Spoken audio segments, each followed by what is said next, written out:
وعلى رسوله الكريم أما بعد فأعوذ بالله من الشيطان الرجيم بسم الله الرحمن الرحيم إن الله وملائكته يصلون على النبي يا أيها الذين آمنوا صلوا عليه وسلموا تسليما اللهم صل على سيدنا مولانا محمد وعلى آل سيدنا مولانا محمد وبارك وسلم صلاة وسلاما عليك يا رسول الله صلى الله تعالى عليه وآله وسلم۔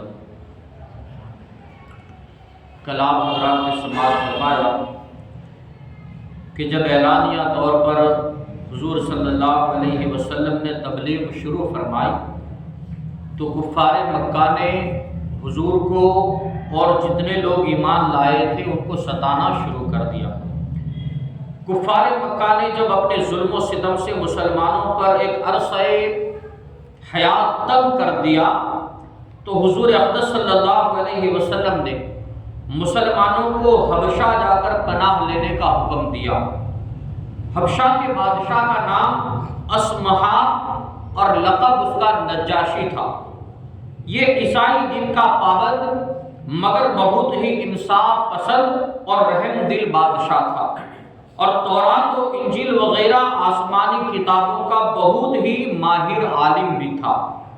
اعلان نبوت کے 5ویں سال رجب کے مہینے میں 11 مرد اور 4 خواتین نے حبشہ کی جانب ہجرت کی۔ یہاں کفار مکہ کے مسلمان ہونے کی خبر سن کر کچھ حضرات واپس مکہ آئے۔ جب یہ 11 مرد اور 4 عورتیں حبشہ پہنچ گئے تو انہیں یہ خبر ہوئی کہ کفار مکہ مسلمان ہو گئے، لہذا وہ واپس مکہ آ گئے۔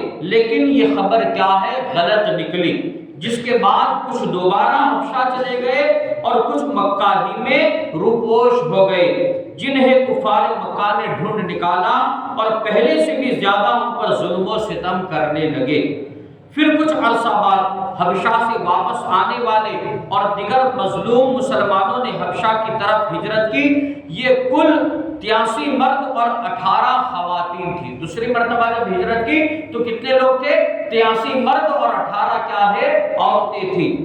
حضور صلی اللہ علیہ وسلم کے چاچا حضرت حمزہ اور حضرت عمر رضی اللہ تعالیٰ عنہ کے قبول اسلام سے دین اسلام کو بہت تقویت ملی، لیکن پھر بھی کفار کی مخالفت ختم نہ ہوئی، لیکن دن بدن کیا ہے، بڑھتی ہی گئی۔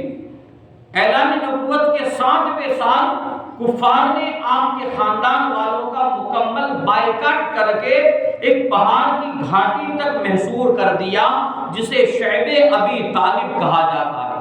کفار مکہ نے کیا ہے، بنی ہاشم خاندان والوں کا کیا ہے، بالکل بائیکاٹ کر دیا، اور ایک گھاٹی کے اندر جسے شعب ابی طالب کہا جاتا ہے وہاں پر کیا ہے، سب کو گھیر لیا، محصور کر دیا۔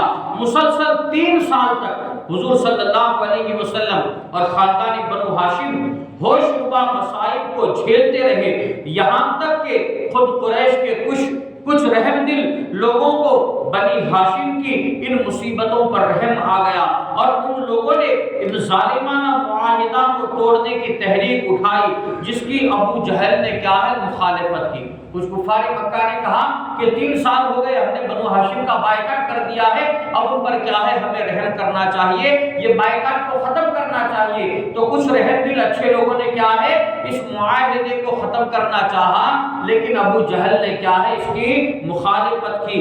آخر میں حضور صلی اللہ علیہ وسلم کی دی ہوئی غیبی خبر پر اس معاملے کا فیصلہ ہوا، اور بنی ہاشم کو اس محصوری سے کیا ہے، نجات ملی، یعنی پھر کیا ہے، محاصرہ، یعنی جو بائیکاٹ تھا اسے توڑ دیا گیا۔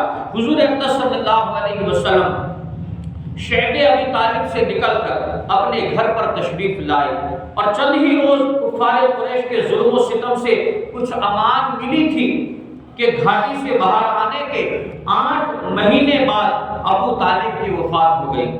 پھر حضور صلی اللہ علیہ وسلم کے قلب مبارک پر ابھی یہ زخم تازہ ہی تھا کہ ابو طالب کی موت کے 3 یا 5 دن بعد حضرت خدیجہ الکبریٰ رضی اللہ تعالی عنہا کا بھی وصال ہو گیا۔ تو ابو طالب اور حضرت خدیجہ کی وفات سے حضور صلی اللہ علیہ وسلم کے مددگار اور غم گسار دونوں ہی دنیا سے اٹھ گئے۔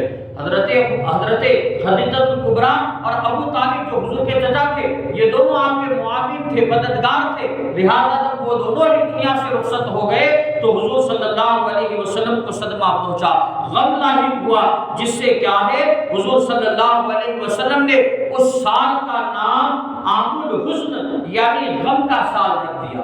جس سال ابو طالب اور حضرت خدیجہ کا وصال ہوا تو اس سال کو حضور صلی اللہ علیہ وسلم نے کیا نام دیا؟ عام الحزن یعنی غم کا سال نام دیا۔ پھر آگے کیا ہوتا ہے انشاءاللہ کل بیان کیا جائے گا۔ رب فضیل کی بارگاہ میں دعا ہے اللہ تبارک و تعالی علم دین سمجھ کر اس پر عمل کرنے کی توفیق